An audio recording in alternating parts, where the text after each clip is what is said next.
கிறிஸ்துக்கள் பிரியமான சகோதர சகோதரி இயேசு கிறிஸ்து நாமத்திலே என் அன்பின் வாழ்த்துக்களை நான் தெரிவித்துக் கொள்கிறேன். உங்கள் ரெகபோத்தின் நேரம் வாயிலாக கர்த்தருடைய வார்த்தையை கொடுப்பதில் நான் மிகுந்த மகிழ்ச்சி அடைகிறேன். இந்த மாதம் கடைசி சனிக்கிழமை வந்திருக்கிறோம். இந்த மாதம் முடிய போகிறது. இந்த மாதத்திலும் கர்த்தருடைய சமூகத்திலே உங்களுக்காக கர்த்தருடைய வார்த்தை கொடுப்பதே இந்த மாதத்தின் கடைசி நாளிலே கொடுப்பதில் நான் மிகுந்த மகிழ்ச்சி அடைகிறேன். யோசுவாவின் புஸ்தகம் 1ஆம் அதிகாரம் 5ஆம் வசனம் இப்படியாய் சொல்லுகிறது, நீ உயிரோடு இருக்கிற நாளெல்லாம் ஒருவனும் முன்பாக எதிர்த்து நிற்பதில்லை. நான் மோசையோடு இருந்தது போல உன்னோடு இருப்பேன். நான் உன்னை விட்டு விலகுவதும் இல்லை, உன்னை கைவிடுவதும் இல்லை என்று ஆண்டவர் இந்த மாதத்தின் கடைசி சனிக்கிழமை உங்களோடு பேசி கொண்டிருக்கிறார். நீ உயிரோடு இருக்கிற நாளெல்லாம் ஒருவனும் உனக்கு முன்பாக எதிர்த்து நிற்க முடியாது. ஒருவேளை உன்னுடைய வீட்டு பக்கத்தில், எதிர் வீட்டில், உங்களுடைய வீட்டுக்குள்ளே நிறைய சத்துருக்கள் எழும்பலாம். அவர்களுக்கு முன்பாக நீங்கள் பயந்து கொண்டிருக்கலாம். ஒருவேளை அவர்களை பார்க்கும் பொழுது நான் எப்படி இந்த மனுஷர்களை நான் கடந்து போவேன், இந்த மனுஷனுடைய முகத்தில் எப்பொழுது நான் இவர்களை பார்க்கும் பொழுது எனக்கு எவ்விதமான தோன்றுகிறது என்று சொல்லி நீங்கள் பயந்து கொண்டிருக்கலாம். ஆனால் ஆண்டவருடைய வார்த்தை சொல்லுகிறது, நீங்கள் பர்டிகுலராக இந்த வார்த்தையை கேட்குற நீங்கள், பர்டிகுலராக இந்த வார்த்தையை நம்புகிற நீங்கள் உயிரோடு இருக்கிற நாளெல்லாம் உங்களுக்கு முன்பாக ஒருவரும் எதிர்த்து நிற்க முடியாது. எவ்வளோ பெரிய ஆட்களாக இருக்கலாம், ஒருவேளை அவர்கள் பணம் பலத்தவர்களாக இருக்கலாம், ஆள் பலம் உள்ளவர்களாக இருக்கலாம், ஒருவேளை அதிகாரத்தில் இருக்கலாம், ஒருவேளை உங்களை விட அவங்க ஏதோ ஒரு வகையில் உயர்ந்தவர்கள் நீங்கள் எண்ணிக்கொண்டிருக்கலாம். ஆனால் அவர்களெல்லாம் பார்க்கிலும் உங்களுக்குள்ள இருக்கிற தேவன் மிகவும் பெரியவர். ஆகவே கர்த்தர் சொல்லுகிறார், உனக்கு முன்பாக ஒருவரும் எதிர்த்து நிற்க முடியாது. இந்த பூமியிலே உனக்கு எத்தனை ஆயுசு நாட்கள், 80 வயதோ 90 வயதோ 100 வயதோ, எத்தனை நாட்கள் உனக்கு வயசு கொடுத்திருக்கிறாரோ அத்தனை நாளளவும் உனக்கு முன்பாக ஒருவரும் எதிர்த்து நிற்க முடியாது என்று இன்றைக்கு உங்களோடு கர்த்தர் பேசி கொண்டிருக்கார். ஏனென்று சொன்னால் அவர் உங்களை விட்டு விலகுவதும் இல்லை, உங்களை கைவிடுவதும் இல்லை. அவர் உங்களோடு கூட இருக்கிறபடினால் நீங்கள் பயப்பட வேண்டாம். கர்த்தர் பெரிய காரியம் செய்வார். இன்றைக்கு இது வாக்குத்தத்தம் மட்டுமல்ல, தீர்க்கதரிசனம் எண்ணுங்கள். நீங்கள் தேவனுடைய சமூகத்தில் வருகிற வார்த்தை, உங்கள் முன்பாக ஒருவரும் எதிர்த்து நிற்க முடியாது. ஹல்லேலூயா. யோசுவாக்கு இந்த வார்த்தையை கர்த்தர் கொடுக்கிறார். யோசுவா இந்த நாட்களிலே ஊழியத்தை தொடக்கம், ஊழியத்தினுடைய பாதை அவனை கொண்டு போகும் பொழுது மோசே மரித்து விடுகிறான். மோசே மரித்த பிறகு யோசுவாக்கு ஒரே பயம், கலக்கம். இஸ்ரவேல் ஜனங்கள், மூப்பர்கள் ஐயோ என்று சொல்லி அவன் பதற்றத்தில் இருக்கும் பொழுது கர்த்தருடைய வார்த்தை சொல்லுகிறது, நான் உன்னை விட்டு விலகுவதும் இல்லை, உன்னை கைவிடுவதும் இல்லை. யோசுவா, நீ பயப்படாத, உன்னோடு கூட இருக்க. இன்றைக்கி அநேக யோசுவாக்கள் நீங்கள் இருக்கலாம். அநேக யோசுவா போல நீங்கள் ஒரு குழப்பத்தில் இருக்கலாம். இந்த ஜனங்களை, என் குடும்பத்தை, இந்த கம்பெனி, இந்த நிர்வாகத்தை நான் எப்படி நடத்துவேன் என்று சொல்லி பயப்படாதீங்க. உங்களோடு இருக்கிற பெரியவர், அவர் உங்களை நடத்தி கொண்டு போவார். அவர் பெரிய காரியம் செய்வார். நீங்கள் பயப்பட வேண்டாம். யோசுவா யார் என்பதை ஒரு 4 காரியங்களை நான் சொல்லுகிறேன். மோசையோடு கூட இருந்தவன் யோசுவா, நுனியின் குமாரனாகிய யோசுவா, மோசையின் ஊழியக்காரனாக யோசுவா, 2 வேவுக்காரில் ஒருவனாக யோசுவா. இந்த யோசுவாவுடைய அந்த ஒரு பார்ட் ஆஃப் கேரக்டர்ஸை பார்க்கும் பொழுது 4 விதமான பார்ட் ஆஃப் கேரக்டர் அவன் இருக்கிறான். ஆனாலும் கர்த்தர் அவனை விட்டு விலகவில்லை, கைவிடவில்லை. இன்றைக்கு நீங்கள் ஒருவேளை யாரோடு கூட இருக்கலாம், யாரோ உங்களோடு கூட இருந்து உங்களை இல்லாமல் போகலாம், யாருடைய தலைமுறையுடைய பிள்ளையாக இருக்கலாம், அவர்கள் மூலியமாக உங்களுக்கு ஏதோ அற்புதம் நடக்கும் நினைக்கலாம். ஒருவேளை நீங்கள் ஒரு இடத்துல ஊழியக்காரனாக இருக்கலாம், ஒருவேளை நீங்கள் உதவி செய்கிறவர்களாக இருக்கலாம். எப்படியாப்பட்டலாம் இருந்தாலும் ஆண்டவர் சொல்லுகிறார், நான் உன்னை விட்டு விலகுவதும் இல்லை, உன்னை கைவிடுவதும் இல்லை. மோசே மரித்த பிறகு யோசுவா மூலியமாக இஸ்ரவேல் ஜனங்களை வழிநடத்தி கானானுக்குள்ளே போக வேண்டும். ஆனால் மோசே கானானுக்குள் போகவில்லை. யோசுவா கானானுக்குள்ளே போகிறதை பார்க்க முடியும். யோசுவா கானானை சுதந்தரித்தான் என்று வேதம் சொல்கிறது. யோசுவா வெற்றி பெற்ற வாழ்க்கை வாழ்ந்தான் என்று வேதம் சொல்கிறது. யோசுவா வெற்றி பெற்றதின் ரகசியம் என்ன தெரியுமா? யோசுவா போல நாம் எப்படியும் வெற்றி பெற முடியும் என்று ஒரு வாழ்க்கையிலே நாம் தேவனுக்கு முன்பாக நிற்கிறவர்களாக நாம் காணப்பட வேண்டும். ஹல்லேலூயா, ஹல்லேலூயா. ஆண்டவராகிய தேவனுடைய நாமத்தில் வாழ்த்துகிறேன். இன்றைக்கு இந்த வார்த்தையின் வழியாக கர்த்தர் சொல்கிறார், உங்களுக்கு முன்பாக ஒருவர் எதிர்த்து நிற்க முடியாது. நீங்கள் தேவனுடைய நாமத்தினாலே நீங்கள் தைரியமாக இருங்கள். தேவன் உங்களோடு கூட இருக்கிறார். எந்த மந்திரங்களோ பிள்ளி சூனியமோ அல்லது இந்த மாதத்தின் கடைசி தருவாயில் வந்து இருக்கிறேன், இந்த மனுஷனால, இந்த மனுஷியால எனக்கு இந்த காரியம் நடக்கவில்லை, இவர்கள் எனக்கு ஏதோ ஒரு விஷயம் செஞ்சுட்டாங்க, ஏதோ எனக்கு குறித்து ஏதோ பேசிட்டாங்க, எனக்கு வர வேண்டிய நன்மை நடக்கவில்லை, ஆகவே தான் இன்னைக்கு இந்த பிரச்சனை நினைக்காதீங்க. கர்த்தர் சொல்றாரு, நான் உன்னோடு கூட இருக்கிறேன், நான் உன்னோடு கூட இருக்கிறேன். நீ உயிரோடு இருக்க நாளெல்லாம் உனக்கு முன்பாக யாரும் எதிர்த்து நிற்க முடியாது. நான் மோசையோடு கூட இருந்த தேவன், உன்னோடு கூட இருப்பேன் என்று கர்த்தர் இன்றைக்கு உங்களுக்கு வாக்கு பண்ணுகிறார். உங்கள் தலைமையில் கை வைத்து சொல்கிறார், உங்கள் கைகளை பிடித்து சொல்கிறார், நீங்கள் பயப்படாதிருங்கள், தேவன் உங்களோடு இருக்கிறார். ஹல்லேலூயா. நாம் எப்படி வெற்றி பெற முடியும் என்பதை ஒரு 5 காரியத்தை நான் உங்களோடு கூட பகிர்ந்து கொள்கிறேன். முதலாவதாக, நாம் எல்லாவற்றிலும் முதலாவது கர்த்தருக்கு கீழ்ப்படைய வேண்டும். நாம் எல்லாவற்றிலும் முதலாவது கர்த்தருக்கு கீழ்ப்படி. யோசுவாவின் புஸ்தகம் 1ஆம் அதிகாரம் 8ஆம் வசனம், 11ஆம் வசனம், 15ஆம் வசனம் இப்படியா சொல்லுது. ஆண்டவருடைய சமூகத்தில் இந்த யோசுவாவுக்கு இது கிடைத்த வார்த்தை, இதில் எழுதியிருக்கிறபடி எல்லாம் நீ செய்ய கவனமாக இருக்கும்படி இரவும் பகலும் அதை தியானித்து கொண்டு இருப்பாயாக. ஆண்டவருடைய சமூகத்தில் நாம் எப்பொழுதும் கர்த்தருக்கு முன்பாக கீழ்ப்படைய வேண்டும். ஆமீன் சொல்லுவோமா? ஹல்லேலூயா. ஆண்டவருக்கு உடைய சமூகத்தில் நாம் எப்பொழுதும் கர்த்தர் முன்பாக நாம் கீழ்ப்படியும். அப்பொழுது யோசுவா போல ஒரு வெற்றி உள்ள ஒரு வாழ்க்கையை பார்க்க முடியும். ஆண்டவருடைய சமூகத்தில் ஆண்டவருடைய வார்த்தையை இஸ்ரவேல் ஜனங்களுக்கு அவன் சொல்வதற்கு முன்பாக மோசே மூலமாக கொடுக்கப்பட்ட நியாயப்பிரமாணத்தை அவன் எப்பொழுதும் கை கொண்டு அதில் தியானித்து கொண்டு அதில் கவனமாக இருந்தபடினால் யோசுவாக்கு முன்பாக ஒரு மனுஷன் எதிர்த்து நிற்க முடியாதபடி தேவன் யோசுவாவோடு கூட இருந்த எல்லா ஜனங்களும் கண்டார்கள். நீங்கள் கீழ்ப்படைய வேண்டும், கர்த்தருடைய வார்த்தைக்கு கீழ்ப்படைய வேண்டும். அந்த வார்த்தையினுடைய சமூகத்தில் நீங்கள் கீழ்ப்படையும் பொழுது நீங்கள் உங்களுக்கு முன்பாக எதிர்த்து நிற்க யாரும் எழுத முடியாது. ஆண்டவர் உங்களுக்கு வெற்றி உள்ள ஒரு வாழ்க்கையை அவர் கொடுக்க வல்லவராக இருக்கார். 1ஆம் அதிகாரம் 11ஆம் வசனம் 15ஆம் வசனம் இப்படியாய் சொல்லுகிறது, கர்த்தர் தமது தாசனாகிய மோசேக்கு எப்படி கட்டளையிட்டிருந்தாரோ அப்படியே மோசே யோசுவாக்கு கட்டளையிட்டிருந்தான். அப்படியே யோசுவா செய்தான். அவன் கர்த்தர் மோசேக்கு கட்டளையிட்டதில் ஒன்றையும் செய்யாமல் விடவில்லை. ஹல்லேலூயா. மோசேக்கு என்ன ஆண்டவர் கட்டளையிட்டிருந்தாரோ அப்படியே மோசே செய்தான். மோசே என்ன பண்ணா, யோசுவா கட்டளையிடுகிறான், இதெல்லாம் நீ செய்யணும், இதெல்லாம் பண்ணணும்னு. அந்த விஷயத்தை யோசுவா ஒரு நாளும் அதை செய்யாம இருக்கவில்லை. அதை கரெக்டா செய்தான், அதை கைவிடல, அதை கரெக்டா பற்றி கொண்டான். ஆகவே தான் ஆண்டவராகிய கர்த்தர் யோசுவாவோடு கூட இருந்தபடினால் அவனுக்கு முன்பாக ஒருவரும் எதிர்த்து நிற்க முடியல. ஆண்டவருடைய சமூகத்திலே அவன் கீழ்ப்படிந்தான். ஆண்டவர் சொல்ற சத்தத்துக்கும் கீழ்ப்படிந்தான். மோசே மூலமா கர்த்தர் பேசின வார்த்தைக்கும் யோசுவா கீழ்ப்படிந்தான். நீங்களும் நானும் கீழ்ப்படைய வேண்டும். கர்த்தருடைய நாமத்திலே சொல்லுகிறேன், நீங்கள் கீழ்ப்படியவர்களாக இருப்பீர்கள் சொன்னால் கர்த்தருடைய வார்த்தை கீழ்ப்படைய உங்கள் முன்பாக கர்த்தருடைய சமூகத்தில் கீழ்ப்படைய உங்கள் முன்பாக ஒருவரும் எதிர்த்து நிற்க முடியாது. நீங்கள் இந்த வேதாகமத்தை நீங்கள் கை கொண்டு, இந்த வசனத்தை கை கொண்டு உங்கள் தேவனுக்கு முன்பாக பயந்து நீங்கள் கீழ்ப்படியும் பொழுது, இந்த வார்த்தையை கீழ்ப்படியும் பொழுது அலட்சியப்படுத்தாதீங்க. இந்த வார்த்தையை அலட்சியப்படுத்தாதீங்க, இந்த சத்தியத்தை அலட்சியப்படுத்தாதீங்க, சபையில் சொல்லுகிற வார்த்தையை அலட்சியப்படுத்தாதீங்க, உங்கள் வீட்டில் போதிக்கப்படுகிற வசனங்களை அலட்சியப்படுத்தாதீங்க. நீங்கள் கீழ்ப்படிந்து பாருங்கள். ஆண்டவராகிய தேவன் உங்களோடு இருப்பதை எல்லா ஜனங்களும் கண்டு ஆச்சரியப்படுவார்கள். எரேமியாவின் தீர்க்கதரிசன புஸ்தகம் 7ஆம் அதிகாரம் 23ஆம் வசனம் இப்படியா சொல்கிறது, என் வாக்குக்கு செவி கொடுங்கள், அப்பொழுது நான் உங்கள் தேவனாய் இருப்பேன். என் வாக்குக்கு செவி கொடுங்கள், அப்பொழுது நான் உங்கள் தேவனாய் இருப்பேன். அவனுடைய வார்த்தைக்கு நீங்கள் செவி கொடுக்க வேண்டும், அவனுடைய வசனத்துக்கு செவி கொடுக்க வேண்டும். அப்பொழுது தேவன் உங்களோடு இருப்பதை ஜனங்கள் பார்க்க முடியும். அந்த யோசுவா அப்படியாகவே அவனுடைய வார்த்தைக்கு அப்படியாய் செவி கொடுத்தான், அவ்வளவு கவனமாய் செவி கொடுத்தான். மோசே மூலமா சொல்லப்பட்ட வார்த்தையை அவன் ஒன்றை மிஸ் பண்ணாமல் கவனமாய் செவி கொடுத்தான். அதுக்கு அப்படியே கீழ்ப்படிந்தான். மூப்பர்கள், இஸ்ரவேல் புத்திரர்கள் எல்லாரும் யோசுவா வந்து பயங்கரமாய் பேசுகிறார்கள், பயங்கரமாய் திட்டுறாங்க. ஆனாலும் தேவனுடைய வார்த்தைக்கு நேராய் அவன் கீழ்ப்படிந்தபடினால் அவனுக்கு முன்பாக எதிர்த்து நின்றவர்களாம் அமைதியா போகும்படி இஸ்ரவேல் புத்திரருக்கு முன்பாக யோசுவாவை கர்த்தர் மேன்மைப்படுத்தினார். ஹல்லேலூயா. உங்களையும் அப்படி மேன்மைப்படுத்துவார், உங்களையும் அப்படி மேன்மைப்படுத்துவார். நீங்கள் தேவனுடைய வார்த்தையில் எவ்வளவா கீழ்ப்படுறீங்களோ அவ்வளவாய் உங்களுக்கு ஒரு மேன்மை வரும். தேவனை கைவிட மாட்டார். ஆதியாகமம் 12ஆம் அதிகாரம் 4ஆம் வசனத்தை பார்க்கும்போது ஆபிரகாம் தேவனுடைய வார்த்தைக்கு அப்படியே கீழ்ப்படுகிறான். உன் தேசத்தையும் உன் இனத்தையும் உன் தகப்பன் வீட்டையும் விட்டு விளையவா என்று சொல்லும் பொழுது ஆண்டவருடைய வார்த்தைக்கு இந்த ஆபிரகாம் அப்படியே கீழ்ப்படிந்து வெளியே வருகிறான். வந்தவனை அப்படியே விடவில்லை, ஆண்டவர் பெரிய ஜாதியாக்கினார். நீங்கள் தேவனுடைய வார்த்தைக்கு கீழ்ப்படுங்க. எல்லாத்தையும் விட்டுட்டு வான்னு உங்களுக்கு சொல்லலை, நீங்கள் உடனே இதை எடுத்துக்கொள்ளாதீங்க, எல்லாத்தையும் விட்டுட்டு வர சொன்னார்னு சொல்லிட்டு அப்படி இல்லை. தேவனுடைய வார்த்தைக்கு கீழ்ப்படியணும். ஆண்டவர் அந்த நேரத்தில் உங்கள் சமயத்தில் எப்படி பேசுகிறாரோ அதற்கு நீங்கள் கீழ்ப்படிந்து பாருங்கள். அப்பொழுது தேவன் உங்களை பெரிய ஜாதியாக்குவார். மோசேக்கு தேவன் பேசின வார்த்தையை அப்படியே யோசுவாக்கு மோசே சொல்லுகிறான். மோசேக்கு மூலமாக யோசுவாக்கு சொல்லப்பட்ட வார்த்தைகள் எல்லாம் யோசுவா அப்படியே கீழ்ப்படிந்தான். அந்த வார்த்தைகள் ஒன்றும் அவன் பிசனிக்கவில்லை, அவனை கைக்கொண்டு அதன்படி நடந்தான். ஆகவே ஆண்டவருடைய சமூகத்தில் வெற்றி உள்ள வாழ்க்கை அவன் வாழ்ந்தான் என்று வேதம் சொல்லுகிறது.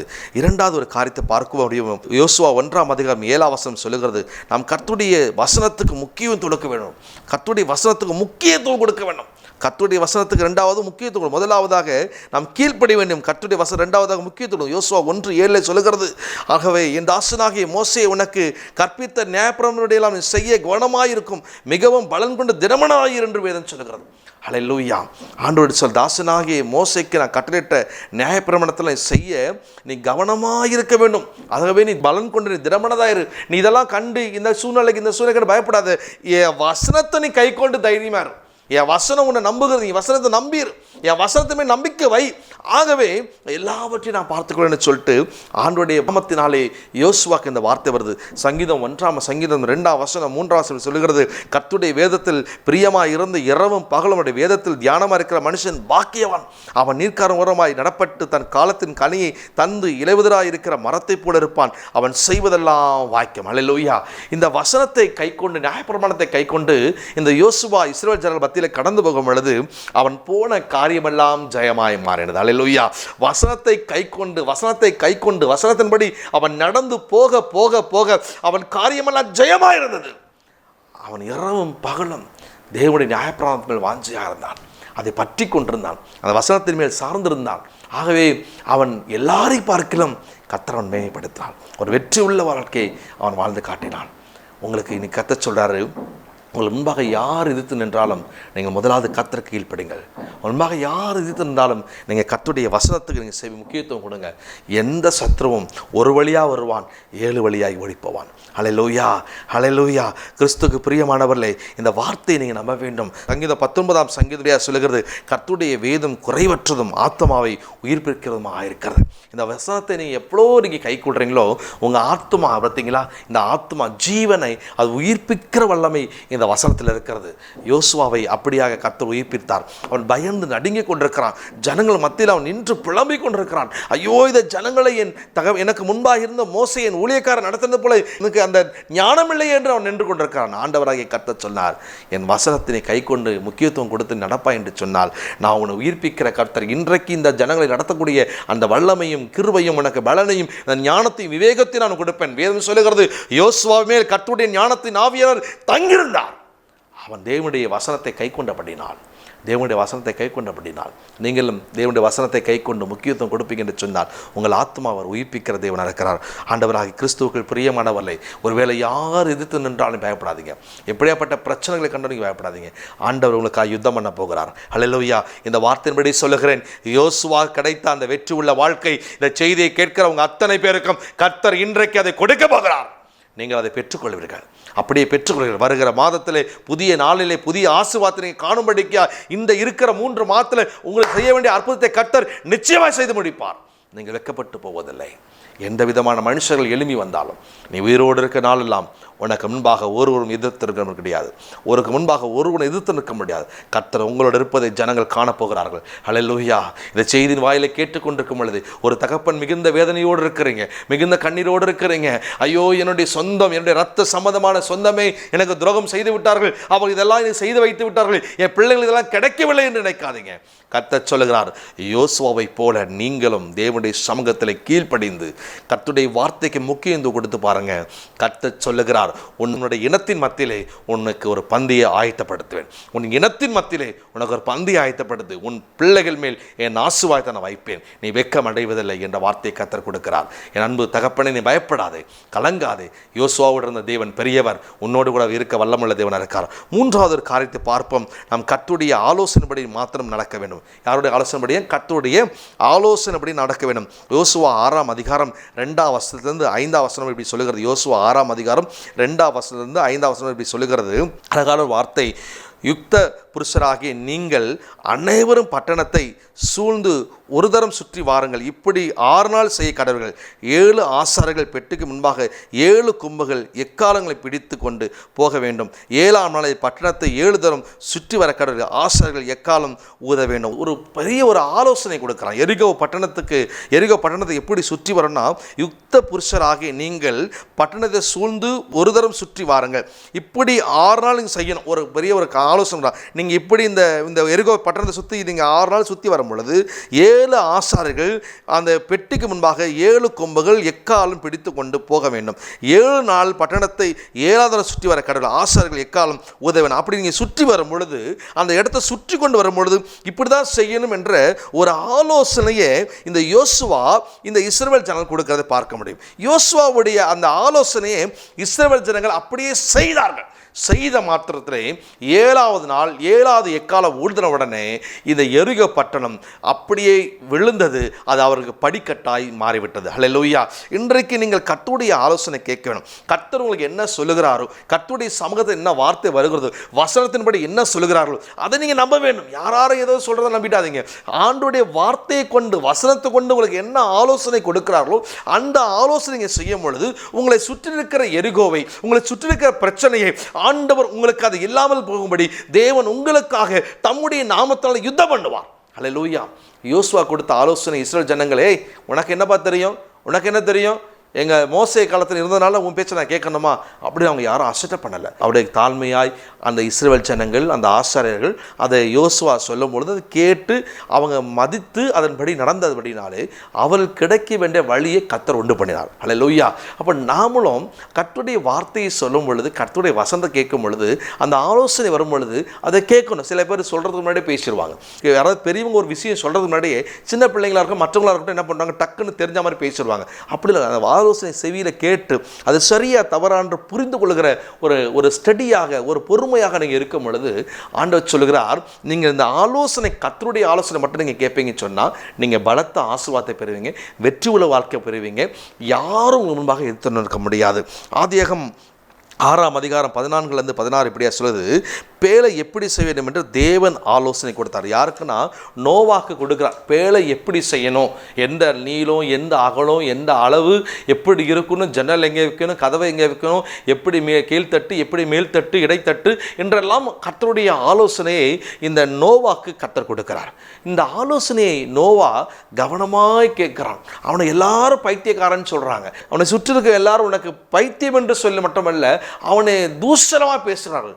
கிழவனாக இருக்கிற உனக்கு ஏன் இந்த வேலைலாம் சொல்கிறாங்க. ஆனால் கர்த்தருடைய ஆலோசனையை அவன் சரியாய் கேட்டபடினால், ஆலோசனைப்படி செய்தபடினால் அந்த நோவுடைய குடும்பத்தை கர்த்தர் அழகாக பாதுகாத்தார். அல்லேலூயா. ஆகவே எதிர்த்து நின்றவர்கள், எதிர்த்து கேலி பண்ணினவர்கள் எல்லாருக்கும் முன்பாக ஆண்டவராகிய தேவன் நோவாவுடைய குடும்பத்தை ரொம்ப சேஃபாக நல்லா அழகாக பாதுகாத்தார். அல்லேலூயா. எல்லாரும் இந்த பேழையுடைய கதவு அடைக்கப்பட்ட பிறகு நோவாவை பார்த்து, அந்த பேழையை பார்த்து தட்டி சொல்கிறாங்க, பெரும் வெள்ளம் வந்து விட்டது, இந்த மழை எங்களை மிகவும் கடினப்படுத்திக் கொண்டிருக்கிறது. ஆகவே நோவா கதவை தர என்று சொல்லும் பொழுது நோவா சொல்லு, நான் அல்ல கர்த்தர் இந்த கதவை அடைத்தார் என்று சொல்லுகிறதை பார்க்க முடியும். ஏன்னு சொன்னால் ஆலோசனை கர்த்தரிடத்தில் வந்த ஆலோசனை இந்த நோவா நேர்த்தியாக, கரெக்டாக, சரியாக, அழகாக கேட்டபடினால் அவன் குடும்பத்தை கர்த்தர் பாதுகாத்தார். நீங்கள் எப்போல்லாம் கர்த்தருடைய ஆலோசனை கேட்க நீங்கள் முன் வருகிறீர்களோ, எப்பொழுதெல்லாம் கர்த்தருடைய ஆலோசனை சரியாக கேட்கிறீங்களோ அப்போ உங்கள் குடும்பத்தை கர்த்தர் பாதுகாக்கிறார். அவர் ஆலோசனை கேட்கும் பொழுது, அவர் ஆலோசனை நடக்கும் பொழுது உங்கள் குடும்பத்தை அவர் பாதுகாத்து கொண்டிருப்பார். நீங்கள் வெட்கப்பட்டு போவதில்லை. அல்லேலூயா. நீங்கள் வெட்கப்பட்டு போவதில்லை. அவருடைய ஆலோசனை கேளுங்க. நிறைய நேரங்களில் நிறைய விஷயங்களை நான் மனுஷனுடைய ஆலோசனை கேட்ட நாட்கள் உண்டு. ஆனால் அந்த நாட்களிலே எனக்கு மிகுந்த வேதனையும் கலக்கம் வந்திருக்கிறது. பிற்பாடு அந்த ஆலோசனைகளை கேட்டு மிக நஷ்டங்களையும் பிரச்சனைகளையும் என் வாழ்க்கையில் வரும்பொழுது தான் எனக்கு ஒரு சில நேரங்களில் தோணுச்சு, ஐயோயோ இந்த மனுஷனுடைய, அவனுடைய அதிகாரத்துவத்தில், அவன் பதவித்துவத்தில் இருக்கான்னு சொல்லிட்டு அவங்க கிட்ட போய் கேட்டனாலே, கொடுத்த தூர ஆலோசனாலே நான் விழுந்து போய் விட்டேன், இப்படி பிரச்சனை வந்து விட்டது என்று சொல்லி நீங்கள் இருக்கலாம். ஆண்டவர் சொல்லுகிறார், அந்த ஆலோசனை நீங்கள் தவிர்த்து விட்டு கர்த்தருடைய ஆலோசனை மட்டும் கேளுங்க. கர்த்தர் உங்களை இன்றைக்கு வெற்றி உள்ள ஒரு வாழ்க்கை வாழும்படிக்கு, உங்களுக்கு எதிராக நிற்கிற ஆயுதங்களை அழித்து போடும்படிக்கு, நீங்கள் உயிரோடு இருக்கிற நாளெல்லாம் யாரும் எதிர்த்து நிற்கக்கூடாதபடிக்கு உங்களுக்காக கர்த்தர் ஒரு பாதுகாப்பை கொடுப்பார்.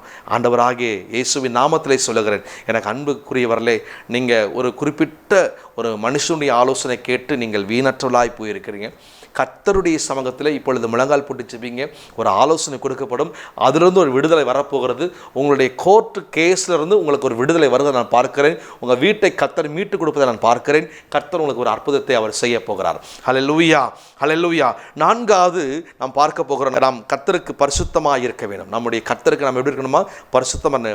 நான்காவது விஷயம், யோசுவா 3ஆம் அதிகாரம் 5ஆம் வசனம் இப்படியாய் சொல்வது, யோசுவா ஜனங்கள் நோக்கி, உங்களை பரிசுத்த பண்ணிக்கொள்ளுங்கள், நாளைக்கு கர்த்தர் உங்கள் நடுவிலே அற்புதங்களை செய்வார். ஹல்லேலூயா.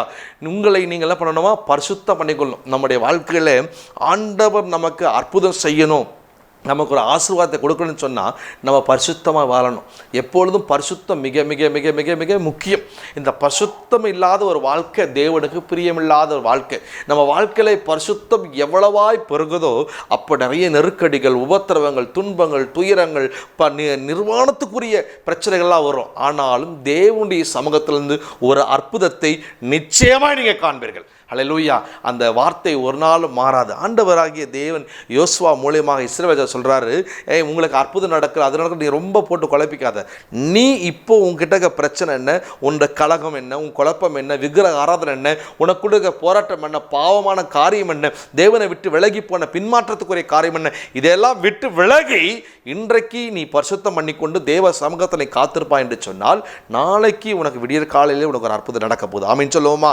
நாளைக்கு இந்த செய்தி வழியை கேட்கிற உங்களுக்கு விடியற்காலில் ஒரு அற்புதம் நடக்கும்படி, கர்த்தர் உங்களுக்கு புதிய காரியத்தை செய்யும்படி, வெற்றி உள்ள வாழ்க்கை தரும்படிக்கு, நீங்கள் உயிரோடு நாளெல்லாம் ஒருவரை எதிர்த்து நிற்கக்கூடாதபடிக்கு உங்களுக்கு ஒரு அற்புதத்தை தேவனாய் கர்த்தர் இன்றைக்கு செய்ய போகிறார். ஹல்லேலூயா. அவரால் எல்லாம் முடியும். 1 தெசலோனிக்கேயர் 4ஆம் அதிகாரம் 7ஆம் வசனம் இப்படியா சொல்லுகிறது, நீங்கள் பரிசுத்தம் உள்ளவர்களாக இருக்க வேண்டும் என்பதை தேவனுடைய சித்தமாக இருக்கிறது. நீங்கள் பரிசுத்தமாக வேண்டும் என்பதை தேவனுடைய சித்தமாக. நம்ம எல்லாருமே இந்த உலகத்தில் என்ன சித்தமாக இருக்கிறது, தேவனுடைய சித்தமாக நம்ம எல்லாரும் பரிசுத்தமாக இருப்பது தேவனுடைய சித்தமாக. நம்ம எல்லாரும் எப்படி இருக்கணுமா? பரிசுத்தமாக, ரொம்ப கவனமாக, பரிசுத்தமாக, தேவனுக்கு உகந்தலாக இருப்பது தேவனுடைய சித்தமாய் வாஞ்சையாக இருக்குது. நீங்கள் அப்படி இருக்க வேண்டும் என்பது தேவனுடைய சித்தமாக இருக்கிறது. எபிரேயர் 12ஆம் அதிகாரம் 14ஆம் வசனம் இப்படியா சொல்கிறது, பரிசுத்தம் இல்லாமல் ஒருவனும் கர்த்தரை தரிசிப்பதில்லை என்று எபிரேயர் 12:14 இப்படியா சொல்லுது. அப்படின்னா நம்ம தேவனை தரிசிக்கக்கூடிய அந்த ஆசீர்வாதங்கள், அந்த நன்மைகளை பெறணும் என்று சொன்னால் ஏதோ தானம் தரிசிக்க முடியாது. பரிசுத்தமுள்ள ஜீவியம், பரிசுத்தமுள்ள வாழ்க்கை நாம் வாழ்ந்தால்தான் தேவனை நாம் தரிசிக்க முடியும் என்று வேதம் சொல்கிறது. ஆகவே நீங்கள் நானும் கர்த்தருக்கு முன்பாக நாம் எல்லாரும் எப்படி இருக்கணுமா? பரிசுத்தமாக இருக்க வேண்டும், தேவனுடைய சித்தமாக இருக்கிறது. கிறிஸ்துவுக்குள் பிரியமானவர்களை, நீங்கள் பரிசுத்தமாக இருக்கும் பொழுது உங்கள் முன்பாக ஒருவரும் எதிர்த்து நிற்க முடியாது. உங்களுக்கு எத்தனை விதமான பிரச்சனைகள், எத்தனை போராட்டங்கள் வந்தாலும் தேவனாகிய கர்த்தர் உங்களுக்கு யுத்தம் பண்ணுவார். யார் எழும்பினாலும், ஒருவேளை நீங்கள் இருக்கிற இடத்துல உங்களை துரத்துவேன்னு சொல்லலாம், ஒருவேளை நீங்கள் இருக்கிற இடத்துல இல்லாமல் போவீங்கன்னு சொல்லலாம், ஒருவேளை நீங்கள் இருந்து ஓடுவேன்னு சொல்லலாம். ஆண்டவர் அவர்களுக்கு முன்பாக உங்களை அங்கே நிலைநிற்க பண்ணி உங்களை ஆசீர்வதித்து உங்கள் மேலே தம்முடைய கிருபை வைப்பார். நீங்கள் பரிசுத்தமுள்ளவர்களாக இருக்க வேண்டும். ஹல்லேலூயா. அப்பொழுது உங்களுக்கு ஒரு அற்புதத்தை நீங்கள் காண முடியும். ஒருவனும் முன்பாக எதிர்த்து நிற்க முடியாது. 5வது காரியத்தை சொல்லி நான் முடிக்க விரும்புகிறேன். நாம் குடும்பமாய் கர்த்தரை சேவிக்க வேண்டும். எப்படி சேவிக்கணுமா? குடும்பமாய் கர்த்தரை சேவிக்கணும். யோசுவா 24ஆம் அதிகாரம் 15ஆம் வசனத்தை பார்க்கும் பொழுது, நானும் என் வீட்டாரும் என்றால் கர்த்தரையே சேவிப்போம் என்று யோசுவா என்றான். யோசுவாவுடைய வாழ்க்கையில் பாருங்க, நானும் என் வீட்டார், நான் மட்டும் இல்லை ஆண்டவரே, என் குடும்பத்தோடு கூட, என்னுடைய குடும்பத்து நபர்களோடு கூட சேர்ந்து ஆண்டவர் துதிப்பேன். இன்னைக்கு நீங்கள் ஒருவேளை நீங்கள் கிறிஸ்தவர்களாக இருந்து சபைக்கு போய் தேவனை தேடுகளாக இருந்து நீங்கள் குடும்ப ஜெபம் பண்ணாமல் இருப்பீங்கன்னு சொன்னால், எனக்கு பிரியமானவர்களே, இன்றைக்கு ஒரு நீங்கள் தேவனுடைய சமூக தீர்மானம் பண்ணிக்கொள்ளுங்கள். நான் இனி குடும்ப ஜெபம் பண்ணுவேன், குடும்பத்தோடு இணைந்து ஜெபம் பண்ணுவேன்னு சொல்லுங்க. கர்த்தர் ஒரு பெரிய அற்புதம் உங்களை செய்ய வல்லமுள்ள தேவனாக இருக்கிறார். அப்போஸ்தலர் நடவடிக்கைகள் புஸ்தகம் 10ஆம் அதிகாரம் 2ஆம் வசனத்தை பார்க்கும்போது, கொர்நேலியு என்கின்ற ஒரு மனுஷன் இருக்கிறார். அந்த குடும்பத்தை பார்க்கும் பொழுது அவன் ஜெபித்தான் குடும்பத்தோடு சேர்ந்து. மற்ற நேரங்களில் மற்ற ஆட்களை அழைப்பித்து அவன் வீட்டில் வைத்து ஜெபிப்பான். அப்படி ஒரு ஜெபம், அப்படின்னா ஒரு குடும்பமாய் சேர்ந்து ஒரு ஜெபிக்கிற ஒரு ஜெபாவி பெற்ற இந்த குரலை பார்க்க முடியும். நீங்களும் நானும் தேவ சமூகத்தில் குடும்பமாய் ஜெபிக்கிறது மிக மிக முக்கியமானது. அப்படி நீங்கள் ஜெபிக்கும் பொழுது, தேவனுடைய சமூகத்தில் உங்கள் குடும்பம் பாதுகாக்கப்படும் பொழுது, பாதுகாப்பு உண்டாகும் பொழுது ஒருவனும் உங்கள் முன்பாக எடுத்திருக்க முடியாது. நீங்கள் குடும்பமாக ஜெபிக்கும் பொழுது உங்களுக்கு ஒரு பாதுகாப்பு வருது. உங்களை தேவன் சூழ்ந்து கொள்கிறார். தேவனுடைய இரக்கம் உங்களை மூடிக்கொள்கிறது. ஆகவே யாராவது எந்த விஷயத்தை கொண்டு வந்து உங்கள் குடும்பத்தை பிரிக்கணும், உங்களை அழிக்கணும் நினைத்தாலும் அது உங்களை சேதப்படுத்தாமல் அந்த குடும்ப ஜெபம் உங்களை பாதுகாக்கிறதை நீங்கள் பார்க்க முடியும். ஒரு வழியா வருவார்கள், 7 வழியை ஒழிப்புவார்கள். உங்களுக்கு முன்பாக ஒருவனை எதிர்த்து நிற்க முடியாது. நீ உயிரோடு இருக்க நாளெல்லாம் கர்த்தர் உங்களுக்கு வெற்றி உள்ள ஒரு வாழ்க்கையை தர விரும்புகிறார். எனக்கு பிரியமானவர்களே, கர்த்தருடைய தேவன் உங்களோடு கூட இருக்கிறார். நீங்கள் வெட்கப்பட்டு போவதில்லை. அவர்களுக்கு சொல்லியிருக்கிறார், நீ உயிரோடு இருக்க நாளெல்லாம் ஒருவனுக்கு முன்பாக எதிர்த்து நிற்க முடியாது. நான் மோசையோடு இருந்த போல உன்னோடு கூட இருப்பேன். நான் உன்னை விட்டு விலகுவதில்லை, கைவிடுதலை. ஆண்டவராகிய தேவன் உங்களுக்கு வெற்றி உள்ள ஒரு வாழ்க்கையை தரப்போகிறார். வெற்றி உள்ள ஒரு வாழ்க்கை, யோசுவா கொடுக்கப்பட்ட அந்த வெற்றியின் வாழ்க்கையை நீங்கள் அனுபவிக்க. முதலாவது நீங்கள் எப்படி இருக்கணும்னா, கர்த்தருக்காக நீங்கள் எல்லாவற்றிலும் கீழ்ப்படைய வேண்டும். இரண்டாவது கர்த்தருடைய வசனத்துக்கு முக்கியத்துவம் கொடுக்க வேண்டும். மூன்றாவது கர்த்தருடைய ஆலோசனை மாத்திரம் நீங்கள் கேட்டு நடக்க வேண்டும். நான்காவது ஆண்டவர் சொல்கிற காரியம் நீங்கள் எப்பொழுதும் பரிசுத்தமாக இருக்க வேண்டும். ஐந்தாவது குடும்பமாய் கர்த்தரை சேர்க்க. இப்படி நீங்கள் செய்யும் பொழுது ஆண்டவர் சொல்கிறார், உங்களுக்கு முன்பாக ஒரு எதிர்த்து நிற்க முடியாது. இன்றைக்கு இந்த வார்த்தை கேட்கிறவங்களுக்கு எந்த பிரச்சனையாக இருந்தாலும் ஆண்டவர் உங்களை விடுவிக்க போகிறார். எப்படியாப்பட்ட சத்துருவாதனும் அவர் முன்பாக உங்களை விலக்கி பாதுகாக்க போகிறார். கல்களை முடிச்சோம். நல்ல தெய்வமே இயேசு சுவாமி, இயேசுவின் நாமத்தில் நாங்கள் ஒன்றுமிருந்து நாங்கள் ஜெபிக்கிறோம் அப்பா. இந்த வார்த்தையை கேட்டுக்கொண்டிருக்கிற வேளையிலே ஆண்டவரே, நீ சொல்லியிருக்கேன், நீ உயிரோடு இருக்க நாளெல்லாம் உன்னை முன்பாக ஒரு எதிர்த்து நிற்க முடியாது. நான் மோசையோடு இருந்தபோது உன்னோடு கூட இருப்பேன். நான் உன்னை விட்டு விலகுவதும் இல்லை, உன்னை கைவிடுவதற்கு சொன்ன வார்த்தையின்படி உன்னை பிள்ளைகளை அப்படியே ஆசீர்வதிப்பீராக. பிள்ளைகள் எழும்புகிற எல்லா சாத்தானின் கிரியைகள், மனுஷிக வல்லமையில் பிசாசுனை கிரியைகள் இப்பொழுது இயேசுவின் நாமத்தில் விலகி போகும் நாங்கள் ஜெபிக்கிறோம் அப்பா. அப்படியே பிள்ளைகளுக்கு யார் எழுப்பி யுத்தம் பண்ணி பிரச்சனைகளை கொண்டு வர நினைத்தாலும் இயேசு கிறிஸ்துவின் நாமத்தினாலே அவர்கள் ஒன்றுமில்லாமல் போகும் நாங்கள் ஜெபிக்கிறோம் ஆண்டவரே. பிள்ளைகளுடைய ஜெபங்களை கர்த்தர் அங்கீகரித்து யோசுவாவை போல ஒரு வெற்றி உள்ள வாழ்க்கை வாழ்வதற்கு எங்களுக்கு 5 காரியத்தை கற்றுக் கொடுத்தது போல பிள்ளைகள் கற்றுக்கொண்டு அப்படியே ஜீவிக்கத்தக்கதான ஒரு ஜெயத்தை கர்த்தர் தரும்படி நாங்கள் ஜெபிக்கிறோம் அப்பா. நீ அப்படி செய்வதற்காக நன்றி சுவாமி. இயேசுவின் நாமத்தில் ஜெபிக்கிறோம் நல்ல பிதாவே. ஆமென், ஆமென். God bless you. கர்த்தர் உங்களை ஆஸ்வதிப்பாராக. இந்த செய்தியின் வாயிலாக நீங்கள் பார்த்து கொண்டிருக்கும் பொழுது திரையிலே உங்களுக்கு சபையினுடைய விலாசம் கொடுக்கப்பட்டிருக்கும், அதில் மொபைல் நம்பரும் கொடுக்கப்பட்டிருக்கும். நீங்கள் வியாசார்படி பகுதியும் பெரம்பூர் பகுதியில் இருக்கிறவர்கள் யாராவது வேறு சபைக்கு போகாதவர்கள் இருந்தால் நீங்கள் தொடர்பு கொண்டு சபைக்கு வரலாம். கர்த்தரை ஒன்று சேர்ந்து ஆராதிப்போம். ஏதாவது ஜெபித்து கொள்ள வேண்டும், உங்களுக்கு ஜெபக்குறிப்பு சொல்ல வேண்டும் என்று சொன்னால் நீங்கள் தொடர்பு கொண்டு நீங்கள் ஃபோன் பண்ணி நீங்கள் பேசலாம், ஜெபித்து கொள்ளலாம். கர்த்தர் உங்களை ஆசீர்வதிப்பார்கள். God bless you.